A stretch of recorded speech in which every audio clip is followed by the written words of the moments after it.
छाती का दर्द ये कोई को होता हो तो क्या समझे, वो हार्ट का है, गैस का है या मसल का है, ये कैसे पता चलेगा?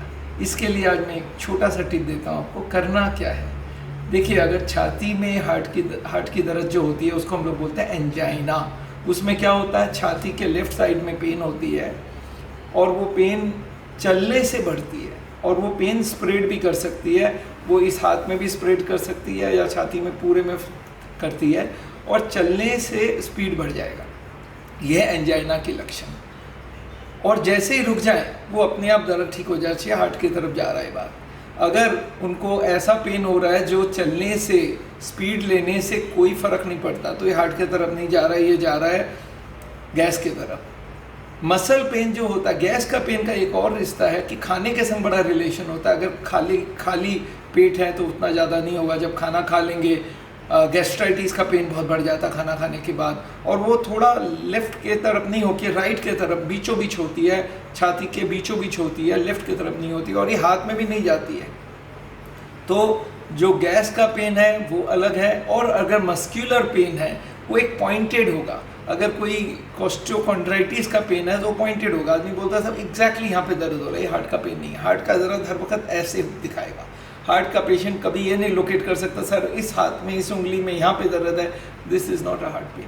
तो याद रखना है आपको, हार्ट का पेन आपको बहुत क्लियरली समझना पड़ेगा। छाती में हर कोई पेन होता है, पर वो हार्ट का पेन होना हो तो वो बहुत सीरियस बात है। बाकी पेन से ज़्यादा चिंता करने की ज़रूरत नहीं है। तो इस बात को आपको बहुत ध्यान रखना है कि तीनों पेन को सेपरेट आउट करना। अच्छा, जो मसल पेन है या स्पॉन्डिलाइटिस का पेन है, नर्व का पेन है, वो पेन चलने से बढ़ेगा नहीं, वहीं का वहीं रुका रहेगा। पर हार्ट का पेन चलने से, स्पीड लेने से ही बढ़ेगा, रुकते ही ठीक हो जाना चाहिए। और इसके बाद भी आपको अगर क्लियर करना है कि सर फिर भी अगर ये पेन है तो ये हार्ट का हो तो सॉर्बिट्रेट करके गोली आपने नाम सुना है, 5 मिलीग्राम सॉर्बिट्रेट का टैबलेट लीजिए। आप बैठ जाइए या लेट जाइए और सॉर्बिट्रेट जीभ के नीचे रख लीजिए। वो इमीडिएटली 1 मिनट के अंदर घुल के ब्लड में जाएगा और हार्ट के ट्यूबों को चौड़ा कर देगा। अगर ये हार्ट की पेन है तो इमीडिएटली ख़त्म हो जानी चाहिए। अगर ख़त्म ना हो तो आप दूसरे स्टेप में जा सकते हैं कि नहीं, अगर डाउट ही लग रहा है। हार्ट के पेन में एक और होता है, पसीना पसीना हो जाता है, आदमी को बेचैनी ज़्यादा होती है, घबराहट ज़्यादा होती है। इन सच केस आप एक और सॉर्बिट्रेट 5 मिलीग्राम 5 मिनट के बाद ले सकते हैं। और उसके बाद भी दिक्कत क्लियर नहीं हो रही है तो फिर आपको एक ECG कराना पड़ेगा। अगर कोई को बैठे बैठे, खड़े खड़े, लेटे लेटे पेन हो रहा है और वो हार्ट का पेन है तो ECG में पक्का आ जाएगा। और एक ट्रॉप्ट्री होता है, उससे पता चलता है हार्ट अटैक तो नहीं है। हार्ट का पेन जब बैठे बैठे होता है तो हार्ट अटैक को एक्सक्लूड करना बहुत ज़रूरी है। तो हार्ट अटैक के लिए आपको ECG करना होगा, ट्रॉप्ट्री टेस्ट करना पड़ेगा। तो अगर ये दोनों टेस्ट किसी भी नर्सिंग होम, हॉस्पिटल में आराम से कर देते हैं, 5 मिनट का काम है। एक ब्लड लेता है, एक बूंद, उससे पता चल जाता है, और एक ECG लेते हैं, उससे पता चल जाता है। तो कभी भी चेस्ट का पेन हो इसको इग्नोर ना करें, बट आपको क्लियर करना होगा ये हार्ट का है या नहीं है।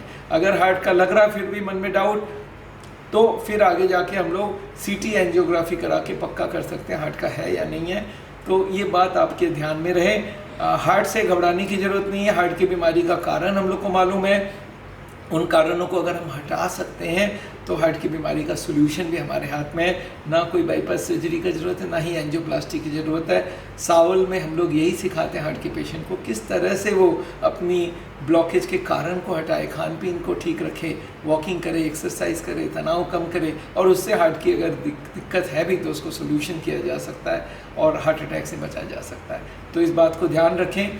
आप हमारे चैनल को ज़रूर सब्सक्राइब करिए और आपको हर दिन नया नया इन्फॉर्मेशन हम देते रहेंगे। और आपकी कोई क्वेरीज़ हो, कोई क्वेश्चंस हो, कोई क्वेश्चन का जवाब लेना हो तो आप हम लोग को ज़रूर भेजिए।